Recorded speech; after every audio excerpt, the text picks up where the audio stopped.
The bass from the living room speakers vibrated through the floorboards at precisely the wrong frequency, rattling the ice in my glass. Someone inside laughed a sharp, piercing sound that made the muscles in my jaw tighten. I counted 3 separate conversations happening at overlapping volumes. It was inefficient. It was chaotic. I set my glass down on the porch railing, aligning the base exactly with the edge of the painted wood. The sticky humidity of the suburban evening pressed against the back of my neck. I checked my watch. 8:40. I had survived Jonah's birthday party for exactly 1 hour and 12 minutes. That was sufficient data to prove I had made an appearance. The screen door whined on its hinges. It needed WD-40. The sound grated against my eardrums before the door clicked shut. You always walk away too soon. I didn't turn around immediately. I recognized the cadence. Adeline, Jonah's older sister, 36 years old, the director of Morgan Clinical Path Labs, and currently the only person in this zip code whose intelligence I didn't actively question. I don't walk away, I said, keeping my focus on the condensation dripping down my glass. I strategically relocate when the noise-to-signal ratio becomes intolerable. Adeline moved to the railing beside me. She smelled of rain and something sharp, like the ozone after a summer storm. She was wearing a dark blazer over a simple shirt, professional even at a weekend gathering. Her fingers tapped a restless, uneven rhythm against the wood.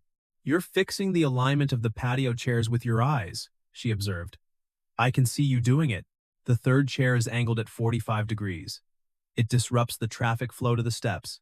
She stopped tapping. The sudden stillness in her hands caught my attention. I looked at her. The porch light cast harsh shadows under her eyes. The skin around her mouth was tight. She wasn't out here to critique my social habits. She was hiding. "What is it?" I asked. The staccato clip of my own voice sounded loud in the quiet yard. "Your respiration is elevated. You're checking your phone every 30 seconds. Calculate the variables for me." Adeline let out a short, clipped exhale. She held up her phone. The screen displayed a formal PDF document. Dr. Eris, the regional health inspector. I knew Eris. He was a bureaucrat who prioritized paperwork aesthetics over actual scientific methodology. A man who couldn't correctly identify a ruptured spleen if it was highlighted in neon, but who loved issuing citations. "Read the finding," I instructed, stepping closer to view the screen. "He's threatening a safety shutdown," Adeline said, her voice dropping a fraction of an octave. "Effective in 3 weeks. He claims our biohazard containment protocol in the histology wing is compromised. He cited an anomaly in the ventilation negative pressure logs." I scanned the document over her shoulder. The text was poorly formatted. "His margin alignment is a disaster," I muttered. Then I read the actual data. Wait, he's basing a negative pressure failure on a single differential reading from Tuesday? Tuesday was a regional power grid fluctuation. A brownout. The backup generators cycle with a 4-second delay. That creates a temporary data artifact in the pressure sensors. I pointed at the screen, my finger hovering a millimeter above the glass. "It's not a containment breach. It's a localized sensor lag." I tried. "He said the logs are the logs. If I don't submit a full structural retrofit plan, which will cost $80,000, I don't have, and shut us down for a month, he pulls my operating charter." My jaw locked. Eris didn't look at the data twice. He just smoothed his suit cuff, smiled, and slid the thread across the screen like it was already decided. He was using a mechanical artifact to squeeze a private lab out of compliance. The screen door opened again. A man holding a plastic cup leaned out. It was Davis, one of Jonah's friends. "Hey, Addie. We're doing shots. Come on." He grabbed her elbow. Adeline stiffened, the phone slipping slightly in her hand. I stepped between them. I didn't raise my voice. I didn't need to. I looked directly at Davis's hand on her arm, then up to his face. "Remove your hand. Her radius is not a handle." Davis blinked, startled by the clinical coldness of my tone. He let go. "Your definition of fun is chemically inducing liver damage. Do it inside. We are conducting a review." I didn't blink until he backed away, and the door swung shut. I turned back to Adeline. She was staring at me. The tension in her shoulders dropped by a fraction of an inch. "Tomorrow," I said, pulling my keys from my pocket. 0600 hours. I will be at your facility. Have the maintenance logs, the generator specs, and the sensor calibration history printed. Do not staple them. Use paper clips. Trip, you work for the state medical examiner. You don't have time to audit my lab. I have time to correct a mathematical error before it infects the local medical infrastructure. I picked up my glass. I am leaving now. Tell Jonah his cake was dry. The Morgan Clinical Path Labs facility smelled exactly as it should. Bleach, cold air, and the faint, metallic tang of sterilized steel. It was 0615. Adeline was already there, standing at the central island of the histology lab. She looked tired. The fluorescent overheads were unforgiving. You're 15 minutes late, I noted, setting my briefcase on the stainless steel counter. I immediately adjusted the position of a pipette stand that was encroaching on the sterile zone perimeter. I was here at 0545 Trip. I was pulling the logs. She gestured to a stack of manila folders. I opened my briefcase and extracted my laptop. Let's review. For the next 2 hours, the only sounds were the hum of the fume hoods and the sharp click of my keyboard. I cross-referenced the state power grid failure logs against her internal sensor data. Adeline stood beside me, her presence a steady, quiet anchor in the sterile room. Your lead technician? I said, stopping my scrolling. Who is it? Marcus. Marcus is sloppy. I pointed to a digital entry. He recorded the tissue cassette transfer at 14.2. The centrifuge cycle didn't conclude until 14.5. He's estimating timestamps instead of recording them exactly. This gives RS ammunition. If your internal logs show human error, he extrapolates that to system error. Marcus is understaffed, Adeline defended, crossing her arms. We process 400 biopsies a day. He's doing the best he can. The best he can is statistically unacceptable in pathology. I stood up, grabbing a red pen from my pocket. I walked over to the processing station. The slide trays were stacked. They were slightly misaligned. I reached out and squared the edges perfectly. If you tolerate imprecision in the timestamps, you build a culture of imprecision. Eris smells that. That's why he targeted you. I am not firing my lead tech because he rounded a minute up. Trip. Her voice had an edge now. A warning. She was the director. I was a guest. I stopped. I looked at the perfectly aligned slide trays, then at Adeline. My chest felt tight. My instinct was to take over the entire lab, to rewrite her protocol manually, to manage every millimeter of the workflow, because I knew I could do it without error. But she wasn't an incompetent junior resident. She was Adeline. I forced myself to put the red pen back in my pocket. I took a slow, measured breath. I am not telling you to fire him.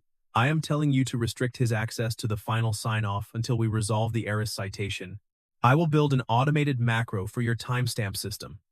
It removes human estimation. Adeline watched me. She saw the effort it took for me to step back. The rigid line of her posture softened. An automated macro would save us 2 hours a day. I'll code it tonight. I returned to the laptop. In the meantime, we need to prove the negative pressure never actually dropped. The next week became a synchronized routine. I finished my shift at the state morgue at 1,600. I arrived at Morgan Labs at 1,630. Adeline was attempting to handle the daily administrative burden while preparing for the safety defense. She was skipping meals. I observed the physical evidence. A half-empty cup of coffee from the morning still sitting on her desk, the faint tremor in her hand when she reviewed a slide. It was unacceptable. On Thursday evening, I walked into her office. The ambient temperature was 68 degrees, too cold for sedentary desk work. I walked to the thermostat and adjusted it to 71. I didn't ask. She looked up from her microscope. What are you doing? Calibrating the environment. I set a wrapped sandwich on her desk. Roast beef, no mayo. I had noticed her discarding the mayonnaise from a catered lunch at Jonah's house 3 years ago. I cataloged data. It was what I did. Eat. I'm reviewing the frozen sections from the dermatological clinic. You are experiencing a glycemic drop. Your visual acuity will degrade by 12%. The sections can wait 5 minutes. She sighed, but she pulled the sandwich toward her. You are incredibly bossy, Trip. I am precise. I moved to the secondary microscope station across the room. I sat down and pulled the next tray of slides toward me. You don't have to do those, Adeline said softly around a bite of the sandwich. You've been cutting into cadavers all day. You need to rest. This is rest. I adjusted the binocular focus. The slide came into sharp relief. Squamous cells. Clean margins. I logged the finding. The dead are uncomplicated. They don't make excuses. They don't lie. They just present the facts. And the living? She asked. I paused, my hand hovering over the fine focus knob. I looked across the room. The overhead light caught the varied tones in her hair. She was watching me, her expression unguarded. The living are chaotic, I said, the words feeling dry in my throat. They require constant management. Do I require management? I looked back down at the microscope. I wanted to tell her that she was the only variable in my life I didn't want to control. I wanted to tell her that sitting in this quiet lab, listening to the rhythm of her breathing, was the only time my brain stopped calculating disasters. I kept my hands on the sterile equipment. I stopped myself from interrupting her silence. No, I answered, logging the next slide. You require a better macro. The ambush came on a Tuesday right in the middle of our heaviest run. A local hospital had outsourced an overflow of 90 biopsies. The lab was operating at maximum capacity. I had taken a vacation day from the state office to assist Adeline with the volume, knowing the deadline was critical for her revenue stream. We were in the sterile gowning room, snapping on fresh nitrile gloves. The heavy door to the corridor opened. Dr. Eris walked in, accompanied by a junior clipboard carrier. Eris was wearing a suit that did not belong in a biosafety zone. Dr. Morgan, Eris said, his voice carrying an unearned authority. We are conducting an accelerated compliance check. The board authorized an unannounced visit due to the severity of the pending citation. Adeline froze. One glove was half on her hand. Her face lost its color. The deadline for the structural review isn't for another 10 days, Dr. Eris. You cannot interrupt an active biohazard processing run. I have the authority to inspect the negative pressure containment at any time. If you refuse, I pull the charter today. He smiled. It was a bureaucratic, bloodless smile. My heart rate accelerated. I stepped forward, blocking Eris's line of sight to the main lab doors. You are improperly attired for this zone, Dr. Eris. You are introducing particulate matter into a sterile environment. Eris blinked, noticing me for the first time. Dr. Brooks, what is the state medical examiner doing in a private facility? Ensuring protocol is maintained. A concept you seem to struggle with. I didn't raise my voice, but the staccato rhythm of my words made the junior assistant step back. You will not enter the active processing floor. You will review the digital logs from the terminal in the anteroom. If you cross that red line without a level 3 suit, I will personally file a contamination report with the state health department and copy the federal oversight board. Eris's jaw tightened. Fine. The terminal. He and his assistant moved to the glass-enclosed anteroom. I turned to Adeline. She had backed against the stainless steel lockers. Her breathing was shallow. The threat of losing the lab, the facility her father built, the place she poured 80 hours a week into, was suffocating her. I stepped into her space. I didn't crowd her, but I blocked the view of the glass window. Look at the locker hinge, I said quietly, pointing to a small, silver screw on the metal door next to her head. Focus on the physical object. Describe the thread count. She swallowed hard. Trip, if he pulls the logs from right now, we're at max capacity. The pressure differential is naturally going to spike when the pass-through box is open. Describe the screw. Adeline. It's a standard Phillips head. M4 threading. Her voice shook, but she focused on the metal. Correct. I lifted my hands. I didn't embrace her. I couldn't. The environment was sterile, and my mind screamed against breaking protocol. But I reached out and caught the edge of her unfastened PPE collar. I pulled the fabric straight, securing the Velcro tab at her neck. The movement was sharp, precise, and completely necessary for safety. I coded the macro to account for pass-through box pressure drops, I told her, my voice dropping to a low, steady cadence. The logs are clean.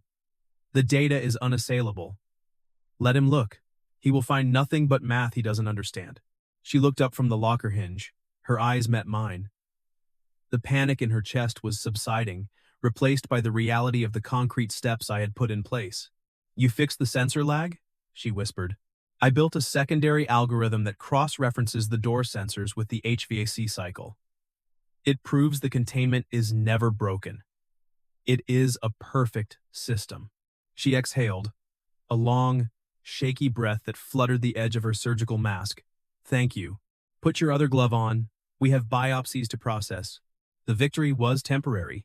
An hour later, Eris emerged from the anteroom. He looked irritated. He hadn't found the pressure drop he was hunting for. But bureaucrats always find a secondary target. The pressure logs are acceptable, Eris conceded tightly. However, during my review of your digital chain of custody files, I found a discrepancy. A batch of tissue samples from last month shows a transport temperature anomaly. They were outside the required thermal range for 42 minutes before being logged into the cold storage. Adeline stepped forward. That was the day the courier truck broke down. The samples were in insulated, active cooling lockboxes. The internal temperature never breached protocol. Your logs show the arrival time at the loading dock, but the cold storage entry isn't stamped until 42 minutes later. Without continuous sensor data for that specific 42 minutes, the samples are considered compromised. That is a critical violation of diagnostic integrity. Eris pulled a formal document from his clipboard. I am issuing a formal citation. You have a hearing before the regional board on Friday. Prepare to surrender your charter. He handed the paper to Adeline and walked out. Silence descended on the gowning room. Adeline stared at the paper. 42 minutes. Marcus was on shift. He must have left the lockboxes on the receiving cart while he prepped the histology stations. The active cooling boxes maintain temperature for 6 hours without power, I stated. The logic clear in my mind. The tissue wasn't compromised. It doesn't matter, Adeline snapped, her voice finally breaking. She threw the citation onto the metal bench. If we can't prove the temperature didn't spike, the board will rule the biopsies invalid. Do you know what that means? It means we issued 90 diagnostic reports based on potentially degraded tissue. It's a massive liability. The board will shut us down. We will prove the tissue didn't degrade. How, Trip? The digital logs have a 42-minute gap. She ran a hand through her hair, ruining the sterile net. You need to leave. I froze. Negative. We have to build a defense. No. You work for the state. If Morgan Labs goes down for a diagnostic integrity violation, any pathologist associated with us gets dragged into the liability inquiry. You are the chief medical examiner's right hand. I am not letting my brother's best friend tank his pristine career for my sinking ship. My career is not the variable that matters right now. It matters to me, she yelled, the echo harsh against the tile. She pointed to the door. Go back to the morgue, Trip. You can't fix this with a macro. You can't micromanage a missing log. Go. My chest tightened. The urge to argue, to list the logical fallacies in her emotional outburst, was overwhelming. But I saw the exhaustion in her posture. I saw the absolute terror that she was dragging me down with her. I set my jaw. I didn't say a word. I turned, pushed through the heavy doors, and walked out. I did not go home. I went to the state morgue. It was 2,100 hours. The stainless steel tables were empty. The temperature was precisely 58 degrees. I stood at my primary workstation, staring at the blank wall. She thought a missing digital log was the end of the evidence chain. She was treating the problem like an administrator. I was a forensic pathologist. I didn't need digital logs to prove a timeline. I had the bodies. Or, in this case, the tissue. I opened my briefcase to retrieve my secure tablet. Sitting on top of my files was a silver thermos. Taped to the lid was a yellow sticky note in Adeline's precise handwriting. You always walk away too soon, but thank you for staying. Drink this. It was dark roast. No sugar. Exactly how I took it. The ambient temperature of the morgue was 58 degrees, but the heat from the metal thermos bled into my palm, steadying my focus. It was a micro-calibration of my environment, done by someone else. For me, I accessed the State Pathology Archive and opened a blank task list. At the very top, I typed, Morgan Labs Defense Protocol. Beneath it, I typed her name, Adeline. I opened the file containing the 90 biopsies from the disputed batch. I didn't need to look at the temperature logs. I needed to look at the cellular structure.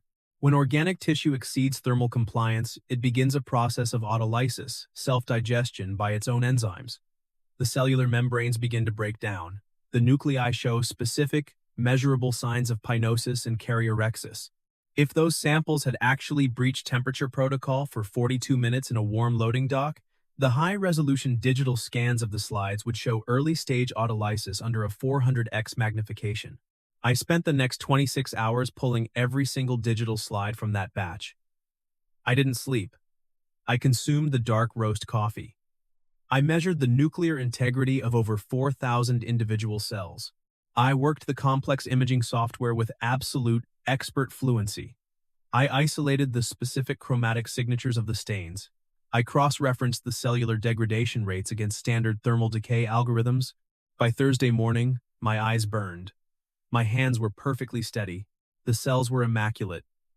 The nuclear borders were sharp. There was zero evidence of autolysis. The tissue had remained within the thermal safety zone the entire time. The active cooling boxes had held.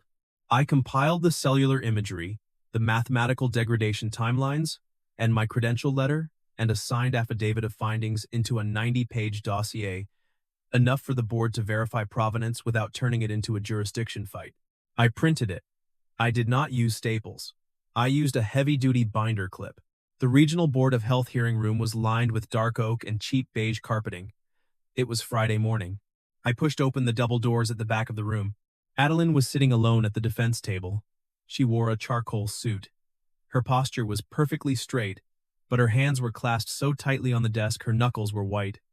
Dr. Eris was at the podium, droning on to the 5 board members about compliance gaps and unacceptable diagnostic risks. I walked down the center aisle. The sound of my hard-soled shoes hitting the floor cut through Eris's monologue. Adeline turned. Her breath hitched. I didn't stop until I reached the defense table. I placed the 90-page dossier down in front of her. I pulled out the chair beside her and sat. Dr. Brooks, the board chairman said, peering over his glasses. This is a private facility charter hearing. The state medical examiner's office has no jurisdiction here. I am not here in a jurisdictional capacity, I stated, my voice projecting clearly across the room. I didn't use a microphone. I am here as an expert witness on cellular pathology, submitted by the defense. Aris scoffed. The defense didn't submit an expert witness. She is submitting one now. I looked at Adeline. I pushed the dossier 1 inch toward her. Adeline looked from the binder to me. The panic in her eyes vanished, replaced by a sudden, sharp clarity. She understood what I had done. She stood up. She did not look at me for reassurance. She looked directly at the board. Mr. Chairman, Adeline said, her voice ringing with absolute authority. The prosecution is relying on a clerical delay to assert a biological compromise. They are claiming my tissue samples degraded due to thermal exposure. I submit into evidence a complete forensic pathological analysis of all 90 contested samples, conducted by Dr. Tripp Brooks. Eris gripped the podium. You can't prove the temperature without the digital log. I stood up. We don't need a thermometer when we have the cells. I opened the dossier to the first high-resolution scan. Slide 4A. A breast core biopsy. Magnification, 400x. If this tissue had been exposed to ambient temperatures for 42 minutes, as Dr. Eris claims, we would observe stage 1 autolysis. The cell membranes would show structural failure. The nuclei would display pinosis. I looked directly at Eris. As the board can clearly see on page 4, the cellular margins are perfect. The nuclear chromatin is intact. The active cooling boxes functioned exactly as designed. There was no thermal breach. The diagnostic integrity is 100%. The room went dead silent. The chairman flipped through his copy of the dossier. He looked at the high-resolution images. He looked at my signed affidavit on the final page. Dr. Aris, the chairman said heavily, you based a facility shutdown order on an assumed failure without verifying the biological evidence? Aris opened his mouth, but no sound came out. His face flushed a dark, mottled red. The safety of a laboratory, I said, my voice cutting through the silence like a scalpel, is not measured by a bureaucrat's clipboard. It is measured by the science. Morgan Labs executes the science flawlessly. Adeline remained standing. She didn't gloat. She simply stated the final boundary. I move that the citation be dismissed with prejudice, and the charter for Morgan Clinical Path Labs be fully renewed. The chairman closed the dossier. We returned to the lab in silence. The facility was empty. The weekend shift hadn't started yet. The ambient hum of the servers and the HVAC system was the only sound. Adeline dropped her keys onto her desk. The metallic clatter echoed. I walked over to the histology station. I picked up a sterile wipe and began cleaning the stainless steel counter. It was a reflex. I needed order to process the adrenaline. You didn't sleep, Adeline said. She was standing in the doorway of the office, watching me. I slept for 4 hours on the couch in the break room before the hearing. I wiped the counter in precise, overlapping rows. Trip. I stopped wiping. She walked over to me. She reached out and took the sterile wipe from my hand. Then, she placed her hand on the edge of the counter, right next to mine. You risked your state license, she said quietly. If the board had rejected your report as a conflict of interest, they could have filed a formal complaint against you. My data was correct. The board relies on facts. I provided them. Why did you do it? I looked at her hand resting near mine. I had spent my entire life avoiding the unpredictable nature of other people. I micromanaged because I was terrified of the chaos that happened when I wasn't in control. But right now, standing in this quiet lab, the only thing I wanted was to surrender that control to her. Because, I said, the staccato rhythm of my voice slowing down, you were right. I walk away too soon. I turned fully toward her. I didn't reach for her. I kept my hands at my sides, my posture rigid, showing the restraint that was tearing me apart internally. I prefer the dead because they don't change. I confessed, the words raw. But sitting in this lab with you, watching you build this place, watching you fight for it, it is the only time I want to be part of the living. Adeline's eyes softened. The fierce, defensive director who had stared down a regional health board melted away, leaving only the woman who had followed me onto a dark porch. She took the final step, closing the distance between us. She didn't ask for permission.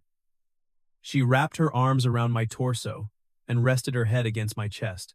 Every muscle in my body locked for a fraction of a second, overloaded by the sudden proximity. Then, the tension shattered. I exhaled a breath I felt like I had been holding for 10 years. I brought my arms up and held her. I buried my face in her hair, breathing in the scent of ozone and clean rain. It wasn't chaotic. It was perfect. I didn't try to fix anything. I just let her hold me, and I held her back, anchoring her in the quiet space we had fought to protect. Sunday evening. The Morgan family dinner. The dining room was loud. Jonah was arguing with his wife about the correct way to load a dishwasher. The volume was inefficient. The overlapping conversations were chaotic. I sat at the end of the table, perfectly still. Adeline was sitting next to me. She was laughing at something Jonah said. She reached out, picked up my water glass, took a sip, and set it down exactly where it had been. Jonah stopped mid-sentence. He stared at the glass. He stared at his sister. Then he stared at me. Wait, Jonah said, his eyes wide. Did you just drink from his glass? And he didn't immediately sanitize the rim with an alcohol wipe? Adeline smiled. She reached into her blazer pocket and pulled out a folded document. She tossed it onto the center of the table. What's that? Jonah asked. The renewed facility charter for Morgan Labs, Adeline said, her voice clear and proud. Jonah leaned over and read the front page. His eyebrows shot up. You added a new title block, Chief Consulting Pathologist. He looked at the name listed beside it. Trip Brooks. The table went completely silent. Adeline turned to me. She didn't make a speech. She didn't need to. She simply placed her hand over mine, her fingers lacing through mine on top of the oak table, in front of everyone. "He's handling my macro codes," she said simply. I looked at our joined hands. The alignment wasn't perfect. The angles were a little off. But for the first time in my life, I had absolutely no desire to correct it. I learned that true integrity isn't about being perfectly in control.